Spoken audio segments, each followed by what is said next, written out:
Em busca da paz. O encontro das duas Coreias em Pyongyang. Despesa milionária com os advogados de Lula, preso em Curitiba. O PT paga com dinheiro do fundo partidário. Governo quer obrigar carteira de vacinação para criança se matricular na escola. Venezuela, o povo passa fome. O presidente Maduro, na Turquia, almoça em restaurante que cobra $1.000 por um bife. A Chapecoense pregou uma peça no Internacional.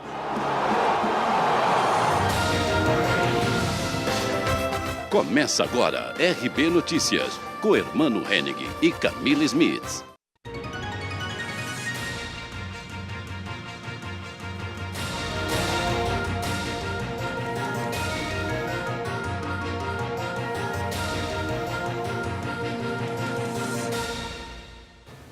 Olá, boa noite. Boa noite.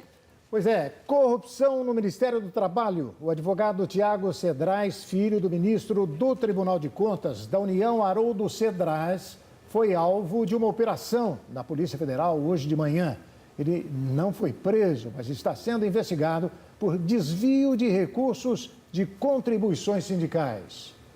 O advogado Tiago Cedrais, filho do ministro do Tribunal de Contas da União, Haroldo Cedrais, é um dos alvos da quarta fase da Operação Registro Espúrio, deflagrada na manhã de hoje pela Polícia Federal.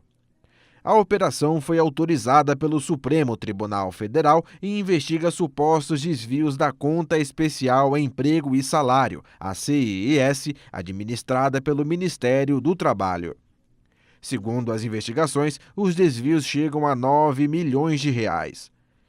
A polícia realizou mandados de busca no apartamento e no escritório de Tiago.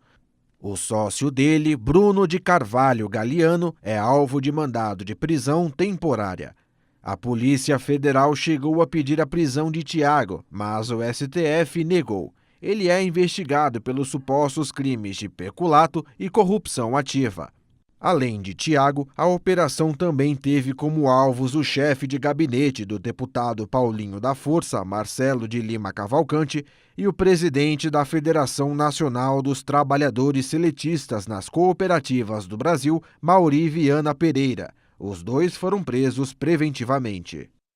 Os advogados que defendem o ex-presidente Lula preso em Curitiba são pagos com dinheiro do fundo partidário, ou seja, dinheiro público.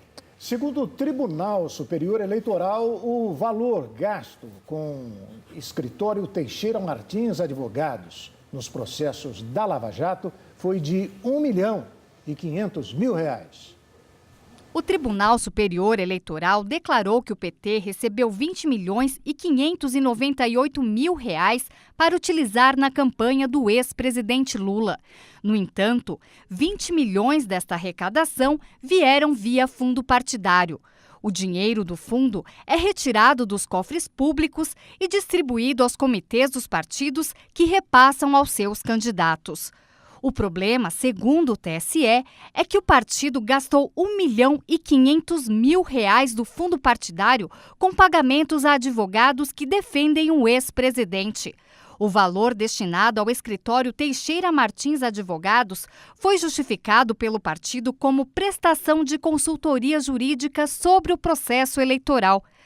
O Tribunal Superior Eleitoral estabeleceu que está incluído nos gastos eleitorais serviços de consultoria jurídica e contabilidade prestados durante as campanhas e em favor delas. Gastos que são de interesses individuais dos candidatos ou partidos não podem ser pagos com recursos de campanhas. O que importa é que Lula, cumprindo pena na Polícia Federal, continua mandando na campanha do PT. E vai governar com aquele que o representa, o ex-prefeito de São Paulo, Fernando Haddad, se esse, é claro, se eleger presidente.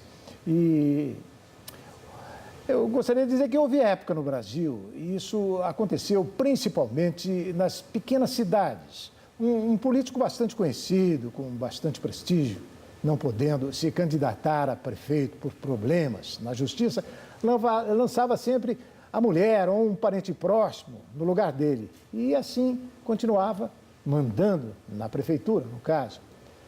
Ney Gonçalves Dias, eu pergunto, os bons tempos voltaram? Boa noite, Ney. Tá bom. Boa noite, Armando. Boa noite, Camila. Boa noite a todos. Vamos começar pela última, porque são duas questões. A segunda questão é o seguinte: alguém pode, impossibilitado pelo Tribunal Superior Eleitoral, deixar de ser candidato e apresentar o filho ou a mulher? Pode. Por que que pode? Porque o registro só pode ser feito antes da eleição. Depois da eleição, não, claro. O que acontece antes da eleição? O candidato ao Senado fulano de tal, caiu na ficha limpa, teve que sair, colocou a mulher no seu lugar, aí o partido vai registrar a mulher dele.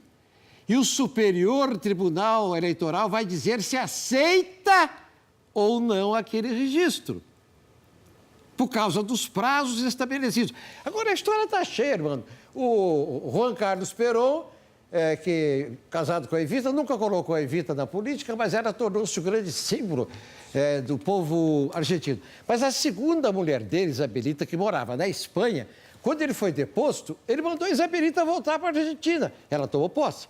O Néstor Kirchner sempre foi o político da família. A hora que ele morreu, ele botou a Cristina Kirchner, que agora está fazendo política no lugar dele. Isso é muito comum, você tem razão, inclusive no interior. Com relação à grana do Lula, é o seguinte: eles não param de fazer besteira. Cada partido eleitoral, cada partido político, irmão, tem 4 fontes de receita. Tem um fundo partidário, é uma grana que o governo dá para esses vagabundos, baseado no número de deputados federais. Quanto mais deputado federal tem, mais ganha. Segundo, pessoalmente, irmão, qualquer candidato pode gastar nas eleições. É o caso do Henrique Meirelles, que está gastando do próprio bolso. Terceiro, irmão, qualquer pessoa do povo pode colaborar. É o que está acontecendo. Eu vi agora na internet, o candidato Alckmin, por exemplo, está com R$80 mil de contribuição das pessoas. E o quarto, irmão, é a verba que eles aprovaram este ano de 1 bilhão e 700 milhões para os partidos. O partido pode, irmão, o partido pode ter assessoria jurídica, o partido pode ter esse negócio de imprensa aí. Como é que chama isso, Camila? Assessor de imprensa. Assessoria de imprensa. O partido pode. Tudo aquilo que ajuda o partido, irmão, é possível. Mas não para cuidar dos interesses particulares do Lula. Eu te dou um exemplo rápido. O meu saudoso e querido amigo Márcio Tomás Bastos, durante mais de 10 anos, foi advogado particular do Lula, pago pelo Lula, não pelo PT. Pois é, Ney, eu fico pensando aqui se o candidato do Lula, que já confirmou que não será apoiado pelo presidente Lula, pelo ex-presidente Lula, e sim como vai representar o presidente Lula, ou seja, vai ficar lá, lá em Guararapes a gente chama de pau mandado, mas quem vai mandar é o outro que está lá dentro da prisão. Olha, vai ficar meio esquisito isso aí, não vai ficar, não? Não, irmão, o pior não é isso, não. O pior é a traição, irmão. Todo político brasileiro que teve um padrinho, portanto, um criador, e ele tornou-se a criatura, traiu.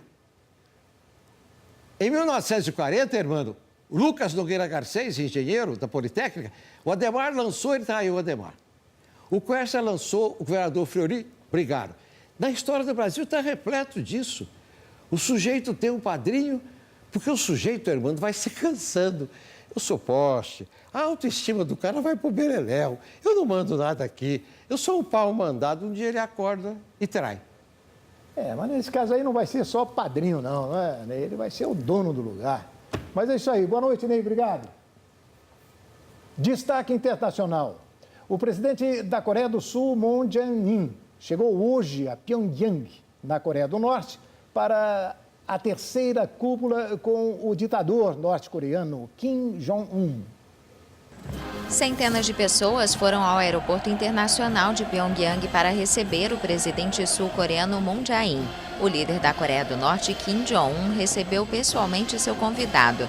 Os dirigentes se abraçaram e conversaram por alguns minutos, acompanhados de suas esposas.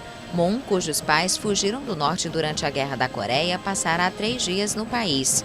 O presidente viajou à capital norte-coreana acompanhado de dirigentes de várias companhias, incluindo o herdeiro da Samsung, Lee Jae-yong, visando reforçar a cooperação econômica entre as duas Coreias. O empresário é o vice-presidente da Samsung Electronics e figura-chave do grupo, cujo faturamento representa 1/5 do PIB da Coreia do Sul. A delegação sul-coreana tem cerca de 200 pessoas. Moon foi eleito no ano passado defendendo a retomada do diálogo com o Norte depois de anos de crescente tensão, em razão do programa nuclear de seu vizinho. Ele trabalha para a retomada dos projetos de cooperação intercoreanos, apesar das muitas sanções econômicas internacionais. A visita pouco frequente é mais um sinal do atual degelo na península, que já permitiu 2 cúpulas desde abril. O governo chinês quer dar o troco depois que o presidente americano Donald Trump divulgou novas tarifas para as importações da China. A China prometeu represálias nesta terça-feira depois que o presidente americano Donald Trump divulgou novas tarifas sobre as importações chinesas por 200 bilhões de dólares, que vão entrar em vigor em 24 de setembro.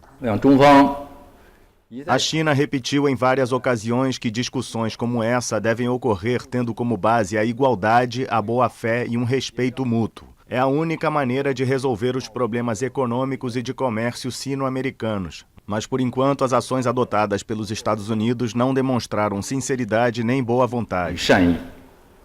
O porta-voz do Ministério Chinês das Relações Exteriores disse ainda que o unilateralismo e o protecionismo dos Estados Unidos são inaceitáveis para a China. Pequim já havia indicado que planejava sobretaxar 60 bilhões de dólares em produtos americanos. E Trump intimou os dirigentes chineses a não reagirem.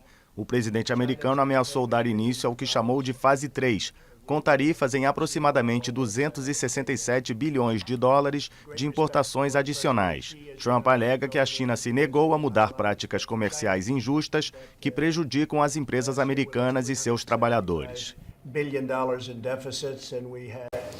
O presidente da Venezuela, Nicolás Maduro, é filmado enquanto almoçava na Turquia. Maduro se esqueceu de um detalhe. Enquanto ele comia um dos bifes mais caros do mundo, o país que ele comanda literalmente passa fome. O presidente da Venezuela, Nicolás Maduro, deu uma paradinha para almoçar em um dos restaurantes mais caros da Turquia. Enquanto o chefe se exibia para servir um dos pratos mais caros do restaurante a Maduro, os venezuelanos fogem do país por estarem passando fome. Um filé como esse pode chegar a $1.000. Após assistir essas imagens, os opositores afirmam que Nicolás Maduro não está nem um pouco preocupado com a crise do país. Depois do almoço nada digestivo, o presidente venezuelano ainda ganhou uma camiseta de presente. Quando soube que as imagens do presidente viralizaram na internet, o chefe do restaurante apagou o vídeo das redes sociais. Mas já era tarde. E agora, com a Desirê Brant, a previsão do tempo para esta quarta-feira em todo o Brasil. Desirê. Oi Camila, oi Hermano, mais um dia de muita instabilidade no Brasil. Estas são as imagens de satélite de hoje pela manhã, mostrando bastante nebulosidade ainda sobre boa parte da região sudeste, até grande parte do centro-oeste e norte do Brasil. Amanhã, quarta-feira, tem mais previsão de chuva. Deve voltar a chover no interior da região sul do país por causa da formação de novas áreas de instabilidade. E vai chover de novo entre o sudeste, o centro-oeste e grande parte da região norte do Brasil, a não ser no Tocantins e boa parte do nordeste, onde o tempo segue mais firme, com sol e temperatura lá no alto. Por falar em temperatura, o dia deve começar com um friozinho de 18 graus em Florianópolis, 16 em Porto Alegre e apenas 12 graus em Curitiba. No nordeste do Brasil, o dia já começa bem abafado, com 25 graus na região de Fortaleza. No período da tarde, vai fazer calor na maioria das regiões brasileiras e em Cuiabá, mesmo com a possibilidade de chuva, a máxima amanhã à tarde chega aos 38 graus. Nas áreas mais ao sul do Brasil também, a temperatura consegue chegar aos 27 graus em Porto Alegre e também em Florianópolis. Em São Paulo, o sol já aparece mais vezes e isso deixa a temperatura mais confortável. Agora, amanhã a sensação vai ser de calor mesmo, com máxima de 28 graus. Agora, na quinta-feira, volta a chover pesado. Antes da chuva, a máxima chega aos 25 graus. Na sexta, esfria um pouquinho, mas a boa notícia é que no fim de semana o sol estará de volta e devagarinho a temperatura volta a subir. Rio de Janeiro amanhã terá máxima de 32 graus, com pancadas de chuva. Em Brasília vai chover rápido e a máxima prevista é de 29 graus. Em Manaus tem previsão para pancadas de chuva também e a máxima deve chegar aos 32 graus. A seguir, o governo quer tornar vacinação para crianças obrigatória no país. E hoje você começa a acompanhar uma série especial sobre a Coreia do Sul. Voltamos já.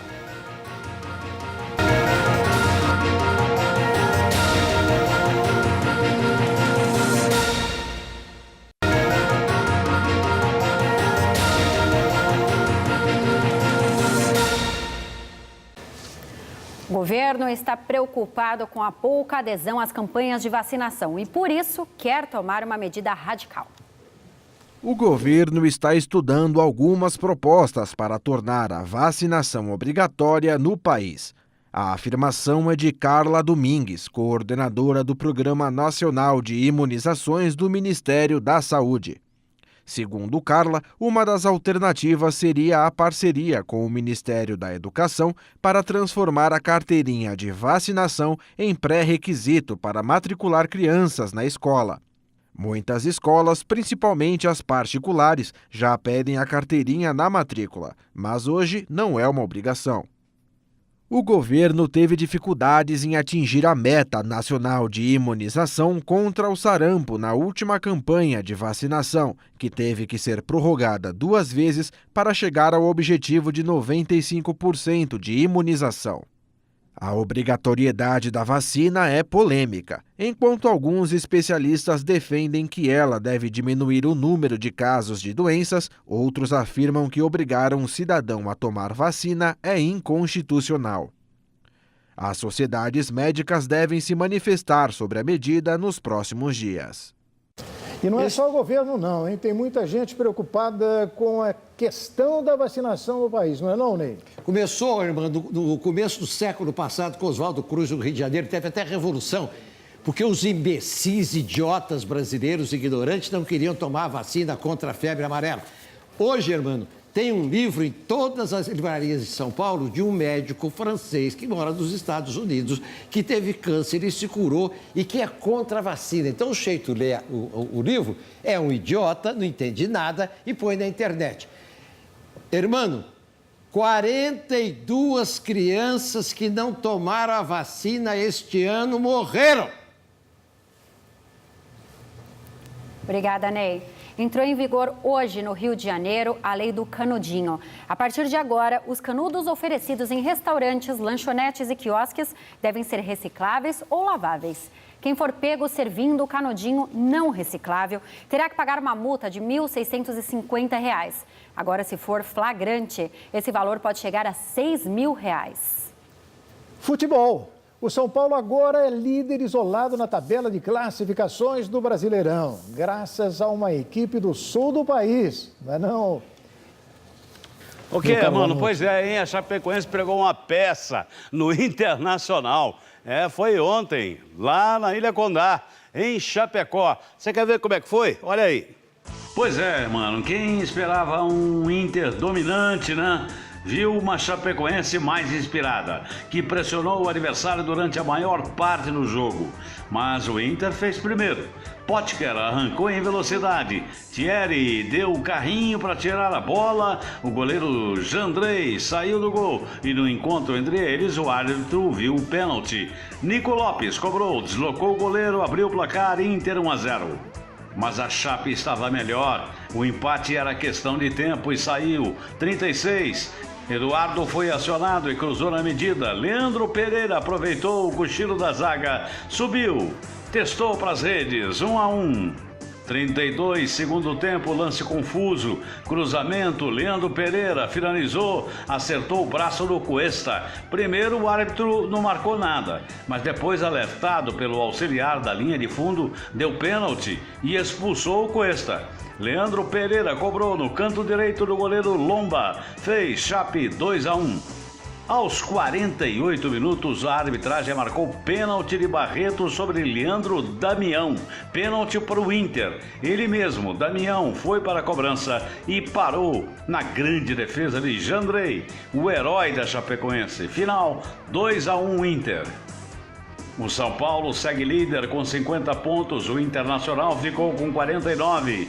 Depois vem Palmeiras 47, Flamengo 45, Grêmio 44, Atlético Mineiro 42.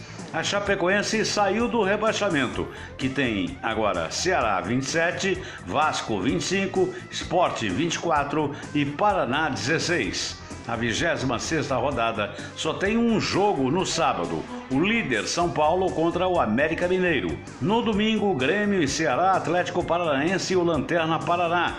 Flamengo e Atlético Mineiro, Corinthians e Internacional, Vitória e Botafogo, Sport e Palmeiras, Cruzeiro e Santos. E na segunda-feira, 2 jogos, Chapecoense e Fluminense, Vasco e Bahia.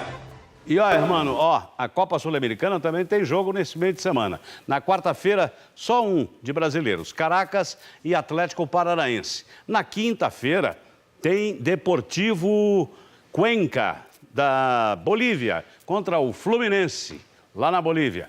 E tem Bahia e Botafogo, na Fonte Nova, em Salvador. Hermano. Boa noite, até amanhã. E a Rede Brasil esteve na Coreia do Sul. Esta semana, o RB Notícias traz uma série especial sobre o país. Vamos começar contando como a educação transformou uma Coreia marcada pela guerra em uma das maiores potências do mundo. Pronto. Há pouco mais de 50 anos, a Coreia do Sul era um país arrasado pela pobreza. Para se ter uma ideia, no ranking global de desenvolvimento, o Brasil aparecia na frente e a renda anual dos brasileiros era 2 vezes maior que a dos coreanos. Mas de lá para cá, esse cenário mudou radicalmente e hoje a Coreia é um país de primeiro mundo. Para os sul-coreanos, o investimento na educação básica pública de qualidade foi que conseguiu reerguer o país no pós-guerra. A educação da Coreia do Sul é considerada uma das melhores e mais exigentes do planeta.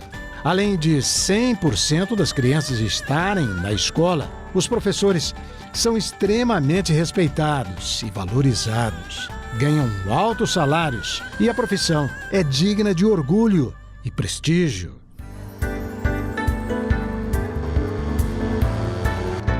Na Coreia do Sul também há uma prova semelhante ao Enem.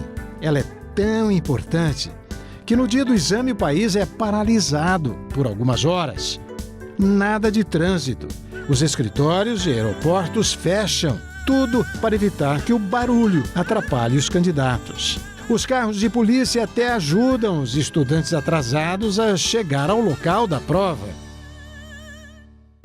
Quando os portões se fecham, as famílias acendem velas e rezam. Entrar nas melhores universidades da Coreia do Sul significa conseguir status a um bom emprego no futuro. Por isso, os coreanos se preparam para esta prova desde pequenos e chegam a estudar 16 horas por dia. 100% dos jovens que entram nas 370 universidades sul-coreanas se formam. A biblioteca é antiga, mas toda a infraestrutura como o sistema de segurança foi substituída. Então também é boa. Estou bastante satisfeito com toda a arquitetura da universidade. Eu sou uma aluna de engenharia elétrica e a nossa faculdade tem um bom reconhecimento. Então, eu acredito que vou ter uma boa carreira futuramente. E isso me deixa muito confiante. Eu sou aluna da engenharia também e o nosso professor dá muita atenção para os alunos, para que eles possam apresentar melhor os seus trabalhos. Os projetores foram trocados por novos e também foi fornecido novos kits. Eu acho que tem uma boa infraestrutura. E não há faculdade pública. São todas privadas. Hoje, 80% dos jovens coreanos têm ensino superior. O resultado disso é um salto de inovação, tecnologia e desenvolvimento do país. E hoje, terça-feira, você acompanhou aqui as seguintes notícias. Em busca da paz, o encontro das duas Coreias em Pyongyang. Despesa milionária com os advogados de Lula preso em Curitiba. O PT paga com dinheiro do fundo partidário. Governo quer obrigar carteira de vacinação para criança se matricular na escola. Venezuela, o povo passa fome. O presidente Maduro, na Turquia, almoça em restaurante que cobra $1.000 por um bife.